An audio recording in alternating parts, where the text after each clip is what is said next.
عبید اللہ بن عبداللہ نے خبر دی اور انہیں حضرت ابن عباس رضی اللہ عنہ نے کہ حر بن قیس فزاری رضی اللہ عنہ سے صاحب موسیٰ علیہ السلام کے بارے میں ان کا اختلاف ہوا۔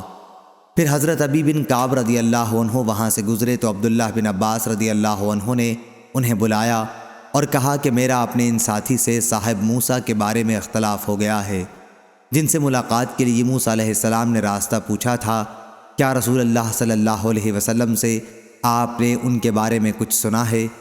انہوں نے فرمایا کہ جی ہاں، میں نے حضور صلی اللہ علیہ وسلم کو یہ فرماتے سنا تھا کہ موسیٰ علیہ السلام بنی اسرائیل کی ایک جماعت میں تشریف رکھتے تھے کہ ایک شخص نے ان سے پوچھا، کیا آپ کسی ایسے شخص کو جانتے ہیں جو اس تمام زمین پر آپ سے زیادہ علم رکھنے والا ہو؟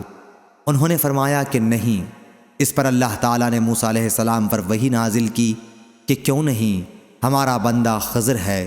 موسیٰ علیہ السلام نے ان تک پہنچنے کا راستہ پوچھا تو انہیں مچھلی کو اس کی نشانی کے طور پر بتایا گیا اور کہا گیا کہ جب مچھلی گم ہو جائے تو جہاں گم ہوئی ہو وہاں آ جانا، وہیں ان سے ملاقات ہوگی۔ چنانچہ موسیٰ علیہ السلام دریا میں سفر کے دوران مچھلی کی برابر نگرانی کرتے رہے۔ پھر ان سے ان کے رفیق سفر نے کہا، کیا آپ نے خیال نہیں کیا جب ہم چٹان کے پاس ٹھہرے تو میں مچھلی کے متعلق آپ کو بتانا بھول گیا تھا اور مجھے شیطان نے اسے یاد رکھنے سے غافل رکھا؟ موسیٰ علیہ السلام نے فرمایا کہ اسی کی تو ہمیں تلاش ہے۔ چنانچہ یہ بزرگ اسی راستے سے پیچھے کی طرف لوٹے اور حضرت خضر علیہ السلام سے ملاقات ہوئی۔ ان دونوں کے ہی وہ حالات ہیں جنہیں اللہ تعالیٰ نے اپنی کتاب میں بیان فرمایا ہے۔ صحیح بخاری حدیث نمبر 3400۔